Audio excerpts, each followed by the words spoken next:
নমস্কার বন্ধুরা, আমি শ্রাবণী আপনাদের সবাইকে স্বাগত জানাই আমার শ্রেয়াস কিচেনে।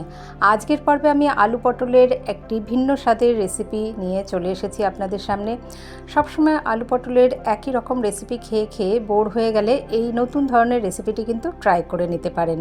রান্নাটা আমি করেছি সর্ষের তেলে, কড়াইতে 2 টেবিল স্পুন তেল দিয়েছি। আর আমি পটলগুলোকে এরকম চাক চাক করে কেটে নিয়েছি, লম্বালম্বিভাবে কেটেছি। আপনারা চাইলে ডুমো ডুমো করেও কেটে নিতে পারেন, তা আমি একটু অন্যরকম দেখতে হবে তার জন্য এইভাবে কেটে নিয়েছি।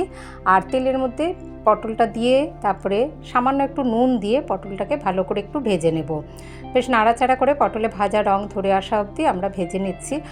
আর দেখুন, এই যে পটলটা আস্তে আস্তে রং ধরে এসেছে, সেই সময় অবধি পটলটাকে ভেজে নিয়ে তুলে রাখবো।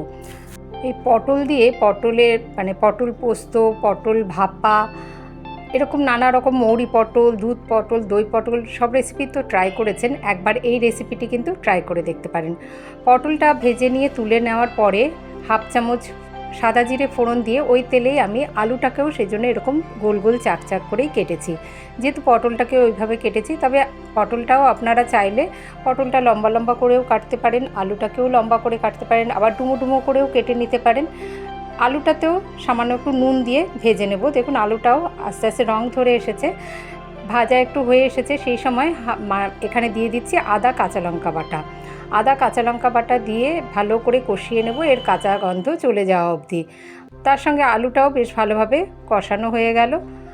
এরপরে দিয়ে দিয়েছি আমি শুধু হলুদ গুঁড়ো দিয়েছি 1/4 চামচ, আর জিরে গুঁড়ো দিয়েছি হাফ চামচ মতো, আর দিয়ে দিয়েছি লঙ্কার গুঁড়ো 1/4 চামচ মতো। যেহেতু এখানে আমি 2 কাঁচা লঙ্কা বাটা, 1 ইঞ্চি আদা বাটা ব্যবহার করেছি। আর আমি এই হাফ কাপ মাখানা, এটা আমরা একটু শুকনো খোলায় এরকম ড্রাই রোস্ট করে নিয়েছিলাম। চাইলে একটু ঘি দিয়েও ভেজে নিতে পারেন, আমি এটা শুকনো খোলাতেই ভেজে নিয়েছি।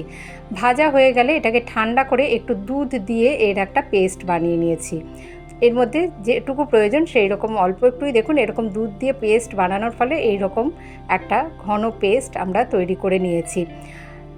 এই মাখানা আর দুধ দিয়ে এই পেস্ট ব্যবহার করার ফলে এই আলু পটলের রেসিপির স্বাদটা কিন্তু একদম অন্যরকম হয়ে যায়।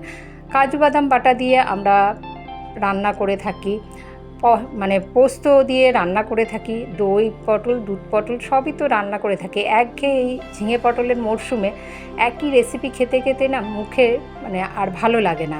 তাই একটু ঘুরিয়ে ফিরিয়ে মাঝে মাঝে অন্যরকম রেসিপি ট্রাই করতে কিন্তু মন্দ লাগে না।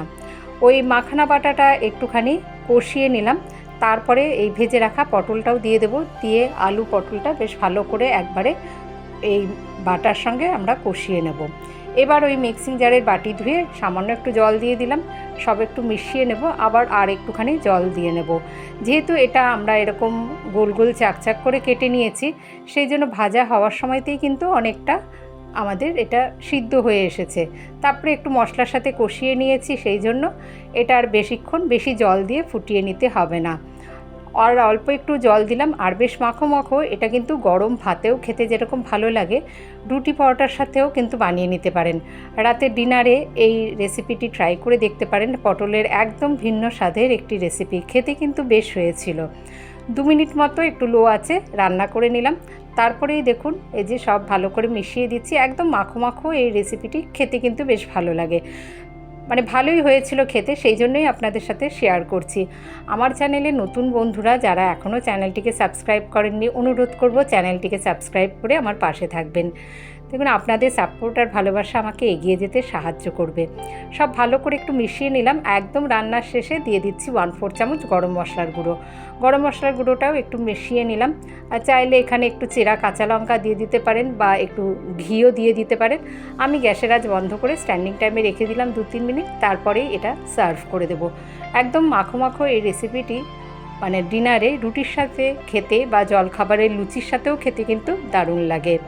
একবার এইভাবে আলু পটলের রেসিপিটি ট্রাই করে দেখবেন। একঘেয়ে রেসিপি ছেড়ে এই রেসিপিটি কিন্তু মুখের স্বাদ বদলাতে সাহায্য করবে। যে সকল বন্ধুরা আমার পাশে আছেন তাদের জানাই অসংখ্য ধন্যবাদ। আজ আসি, ভালো থাকবেন সকলে, ধন্যবাদ।